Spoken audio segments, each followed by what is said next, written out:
Hey everybody, welcome back to Whiskey Central. If you're new here, my name is Shayla, and today we're doing another blind sample review. I'm going to pick a sample out of this box, and then we're going to talk about it. Let's get into it. Alright, the box is open. It's ready for a sample. Let's go, let's go. I'm ready. That's probably enough. Sounds like a lot. Boom. Alright, let's go. Try to do it quick for you guys. On my little Jack Daniels barrel proof that I got in Tennessee. Alright. Ooh, she's a little dark. Okay. I think it's a bourbon, but you never know. You never know. Sometimes it's tricky. Sorry, I just had a little bit of on my arm I had to clean up. Oh god, I'm going to hell. Alright, cheers. Oh wait, I didn't even do any notes. Well, we're just gonna taste it. Fuck it. Okie dokie, artichokes, let's go on the nose. There's a little bit of ethanol. It's not so sharp that you're like, ugh. It smells like it has a decent amount of oak, or like the oak is coming through. I don't think it's super duper aged, but it's, I don't know, it's got some oak. There's bourbons that have like a light, bright kind of fruit character. I would say this is on the darker fruit character side. Dark cherry, stewed fruit, like, you know, stuff you'd put on top of pancakes. That's kind of what this smells like. Speaking of pancakes, it smells like maple syrup, but it doesn't really smell like pancakes. It smells like stuff you'd put on top of pancakes. And it also smells a little bit like oatmeal, which, I don't know. Yeah, definitely in the baking spice direction, like cinnamon.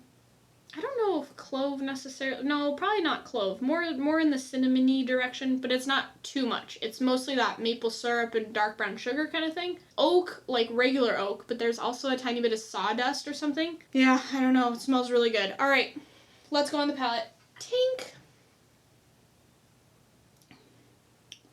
Okay. Yeah. What the heck? I feel like that has a decent proof to it. Also, first dram of the day, so it might just be off there, but it really grips my palate. Wow. This might be a rye. But yeah, it seems like oak is really grabby in a good way. Not in a, like, over-oaked way. In, like, a sweet oak, I dig this kind of way. It's just solid. There's caramel. It's a little bit dry.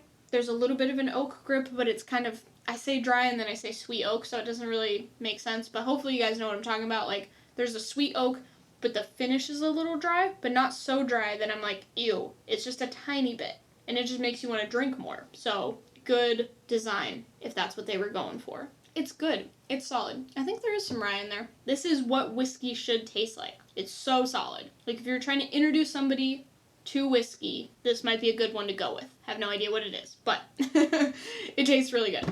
It's solid. I don't know what I'd pay for it. Let's see. I enjoy this whiskey, but I'm not in love with it. The very first sip wasn't a flavor bomb. It wasn't a flavor explosion. It just was solid. That would be my only critique, and hey, you know, if it's a younger whiskey, it makes sense. But yeah, I just would like a little more either proof or flavor, kind of those go hand in hand, but just, you know, I want whatever this is, but I want it amped up a little bit, because it's wonderful. I would pay, I think, around $50. Like, there's $60 to $80 pours that are kind of in a different bracket, and then there's kind of like a $35 to $50 range. I think it's kind of, it's right on the line of both of those.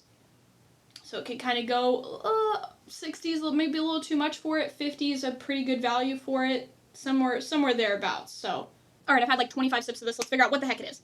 Oh my goodness, guys. Oh goodness, oh goodness.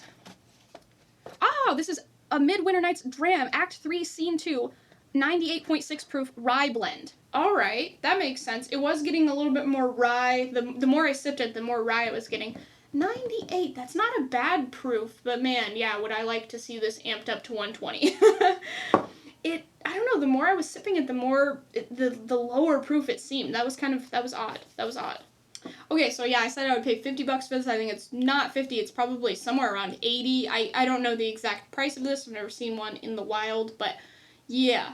Okay. Okay, so have you guys tried a Midwinter Night's Dram, Act 3, Scene 2, or any of the Midwinters? I know they're all different, but just curious. What do you think about it? Let me know. Comment section down below. Alright, that about does it for this episode. So good to be back. If you like this, leave it a like. Thank you so much for watching, and I'll see you next week.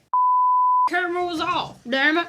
Really enjoyed Tennessee, and I miss Waffle House. I started looking up recipes. Don't get eggs or hash browns or anything else. Just go get a freaking waffle and you'll see what I'm talking about. We've also had a showing on the house every day for the last 7 days, including today, in about an hour. So,